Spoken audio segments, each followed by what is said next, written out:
Visit Zoom official page and copy Android APK download link.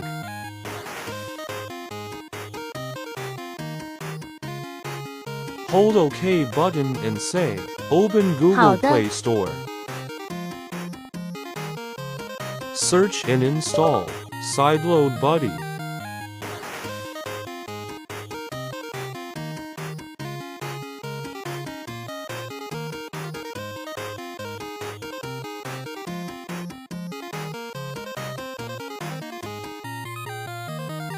Select Install APK from URL and enter Zoom download address.